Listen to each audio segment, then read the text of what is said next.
ਕਿਹੜਾ ਹੈਡ ਹੈ ਜੀ, ਕਿਹੜੀ ਨਾਰ ਤੇ ਸ਼ਰਮ ਦੇ ਦੌਰ ਦੀ ਹੈ। ਵਾਪਸੀ ਆ ਜਾ। ਹਾਂ ਪਹਿਲੇ ਰੋਸ਼ਨੀ ਜਦੋਂ ਇਹ ਆਪਣਾ ਸ਼ੁਰੂ ਹੈ ਆਪਣੀ ਇਹ ਚਨੇ ਨੇ ਆਪਣੇ अपना पानी वाला गंदा मच्छी खड़ी अभी नहीं बंदा खड़ा ए पौधे का जिक्र और ट्रैक्टर पर जा गया ए पौधे भाई इमरान का ने यही ने ओए उका मेरे नेड़े करके खगल भी आंदे ने उका ते खगल ਇਹਦੇ ਜਨਾਬ ਕ੍ਰੇਟ ਪੈਕ ਬੰਦੇ ਨੇ ਅਮਰੂਦ ਪੈਕ ਕਰਨ ਵਾਲੇ ਸੇਬ ਫਰੂਟ ਪੈਕ ਕਰਨ ਵਾਲੇ ਆ ਖੜਾ ਹੈ खगल खगल है ना जी। हाँ जी खगल है जी खगल दरस्ते। अस्सलाम वालेकुम। कसूर दे विच ना एक बड़ा मशहूर हकीम गुजरिया हकीम मोहकम तकरीबन बहुत सारे लोगों नूं जानते हैं। जिस किस्म की भी किसी नूं कोई बीमारी हुंदी सी ना उस बंदे नूं ना चनियां दा सालन खाण वास्ते रिकमेंड करदा सी भी तुसीं चनियां दा सालन खाना है ते चनियां दा सूप पीना है ते ਉਹ चीज़ का अंदाजा समझ नहीं सकते भी ये क्यों चने कहता भी चने खाने ने हर चीज़ का इलाज अपनी दवाई के नाल चने दसदा सी भी तुसीं चने खाने ने। असीं आए हैं जनाब अज लइया वाली साइड ते लइया सर तहसील चुबारा ते चने वेखे ने माशाअल्लाह बहुत ज्यादा रकबे ते काश्त होए ने। साडे नाल मौजूद ने भाई इमरान साहब, इन्हां दा बहुत ज्यादा रकबा है जिहदे ते चने काश्त होए ने। तुसीं वेख रहे जे ते दूर दूर तक चने काश्त हो गए होए ने ते ये जनाब कोई इन्हां नूं आपाशी वाला सिस्टम नहीं हैगा, बिल्कुल कोई हमवार जगह नहीं हैगी, टिब्बे ने किते टोए ने ते इन्हां नाल मजीद गलबात करने आ। भाई इमरान की हाल चाल ने? अल्हम्दुलिल्लाह। अच्छा चने तो बहुत अच्छी मुफीद चीज ने जी जी ते सानू तां हकीम बतौर दवाई दसदे रहे ने ते तुहाडे क्यों वाल उड़ गए?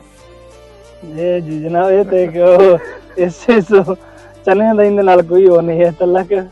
बाकी जेड़ा है बाकी चने जेड़ी है दवाई जेड़ी तुस हकीम साहब दा जिक्र कर रहे हो इस कोई एक बिल्कुल एक ब्लैक चना होंदा है। हां जी वो है अपना जिंदे शुगर दे मरीजां वास्ते एक दवाई बनदी स्पेशल, वो बिल्कुल ब्लैक होंदा है। ये ब्राउन है जेड़ा तुहाडे। अच्छा एक चने मिलदे ने मार्केट चों वाइट जी जी वाइट ते ब्राउन ते कोई तीन किस्मां ने दियां वाइट। हां जी तीन किस्मां।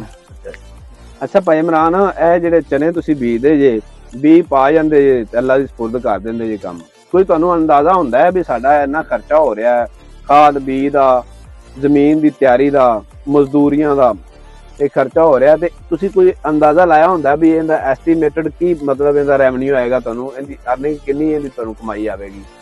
सर भाई पहली गल इहदा कोई अंदाजा नहीं है। हाँ अगर टाइम ते बारिशां हो जान यानी कि जिस टाइम बिजाई होंदी है उस टाइम वतर सही होए तो फिर अल्हम्दुलिल्लाह बहुत अच्छे होंगे। अगर बारिश कम हो फिर उस हिसाब यानी कि फसल कम हो जाती है।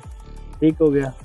दूसरा है कि जदों उगान फिर भी बारिश की जरूरत होंगी, बस रब की रहमत है जी उस ते उम्मीद होंगी है भाई वो जिस टाइम भी आएगी जिस टाइम भी आए वो बराने रहमत उस टाइम। हाँ बराने रहमत उस टाइम इन्होंने फुल फल बेहतरीन लग जाता है। बस वो ही सारा बारिश ते दारोमदार है। बस जिस टाइम भी वो आ गई इनके फल का। दूसरा एक चीज़ है कि जो फल का एक अंदाजा इस चीज़ तो भी लाने बारिश अच्छी हो जान तो फिर बजुर्गों के एक कौल है जेडे बजुर्ग गुजरे ने उन्होंने भी एक तजर्बा है, उन्होंने भी एक यानी कि अपनी एक जिंदगी जो देखा वो आंदे जिस टाइम बेरी नूं फल ज्यादा होए उस टाइम चने नूं भी फल ज्यादा होंदा है। ये भी एक यानी कि चीज़ देखनी चाहिए। यानी कि असीं भी नोट की बिल्कुल इसी तरह जिस तरह इस साल गुजर रहे 2023 इहदे चने नूं अल्हम्दुलिल्लाह बहुत अच्छा फल है और बेरी नूं इसी तरह फल है। नाज़रीन तुसीं वेख रहे जे बेरी नूं बहुत ज्यादा फल लगा होया, बहुत ज्यादा बेर लगे हुए ने, बेरियां चुकियां हुई ने माशाअल्लाह ते इस सीजन दे विच बहुत अच्छी काश्त होने वाली है। मेरे भाई इमरान साहब दी अल्लाह ताला सेहत इन्हां नूं देवे ते इन्हां दे रिज़्क च बरकत देवे। बहुत मज़ा आया जी, बहुत शुक्रिया नाज़रीन। साडी वीडियो नूं लाइक ते शेयर जरूर करना। अस्सलाम वालेकुम।